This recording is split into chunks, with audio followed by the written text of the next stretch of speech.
জিম্মি দশায় ৩৩ দিন আতঙ্ক আর শ্বাসরুদ্ধকর পরিস্থিতিতে ছিলেন এমভি আবদুল্লাহ জাহাজের ২৩ নাবিক। ভারী মেশিনগান, রকেট লঞ্চারের মতো মারাত্মক অস্ত্র নিয়ে দিনরাত এক নাবিকের পাহারায় ছিল গড়ে ৩ দস্যু। তাই রোজা ঈদও তাদের কেটেছে ভীতির মধ্যে। তবে ইংরেজি জানা দস্যু নেতা আহমদের মধ্যস্থতায় শেষ ৩০টা দিন কিছুটা সুবিধা পান নাবিকরা। বিকাশে কম খরচে ক্যাশ আউটের লিমিট বেড়ে ৫০,০০০, প্রিয় এজেন্টও ২টা।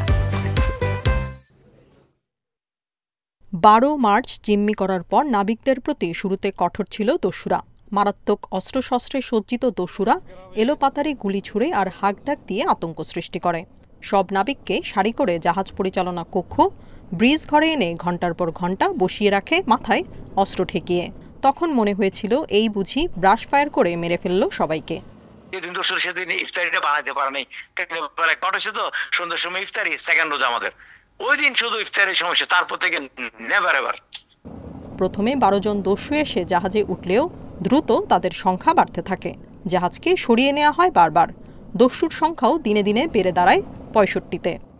আমাকে নিয়ে আসে একটা জায়গায় অ্যাঙ্কর করছে। অ্যাঙ্কর করার পরে ওখানে আসছিল আরো ১৩ জন আসছে, ৩৫ জন হলো, 35।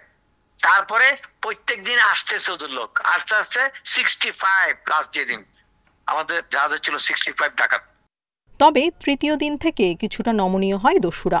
রোজা, ইফতার, নামাজ এবং সেহরি করতে দেয়। যার যার কক্ষে গিয়ে ঘুমানোর অনুমতিও দেয়। তারা নাবিকদের খাবারে ভাগ না বসিয়ে প্রতি সপ্তাহে নিজেদের জন্য দুম্বা এনে আলাদাভাবে খেয়েছে। দুপুরে আপনাকে বললাম ৫টা আনছে, ৩টা ওরা খাইছে, 2টা আমরা খাইছি। তারপর আমাদের থেকে শর্ট পড়লে ওরা নিয়ে যায়, আমরা একটা খাইছি তো একটা রেখে দিছি। নাবিকদের খাবার ও পানি রেশনিংয়ের ছড়িয়ে পড়া সংবাদ সঠিক নয় বলেও জানায় নাবিকরা। বরং জিম্মি অবস্থা থেকে মুক্ত হয়ে দুবাই পর্যন্ত যাবার রসদও ছিল মজুদ। ডাকাতরাও জাহাজের কোনো খাদ্য খায়নি, বরং দিয়ে গেছে বলে জানায় তারা। জানুয়ারি ১৬ থেকে ৩ মাসের নিছি। কেমন আবার যে পরে কয়লা লোড করছে, যেখান থেকে এসে ধরা গেল ওই যে মাপুদু, ওখান থেকে আবার প্রভিশন নিছি, পানি নিছি। নাবিকরা আরও জানিয়েছে, আশপাশে বিদেশি সামরিক জাহাজ আসলে ডাকাতরা কেবিন থেকে জিম্মিদের ধরে ডেকে এনে মাথায় অস্ত্র তাক করে রাখত। আর জিম্মি জাহাজের ক্যাপ্টেনকে বেতার বার্তা দিয়ে ওইসব জাহাজকে দূরে চলে যেতে বলায় বাধ্য করা হতো। তবে বিভিন্ন সময়ে ডাকাতরা নাবিকদের পরিবারের সাথে কথা বলার সুযোগ দিয়েছে বলেও নাবিকরা স্বীকার করেন। জীবন নিয়ে ফিরে আসাটা এখনও অবিশ্বাস্য বলে মনে হচ্ছে, জানান তারা। Independent news.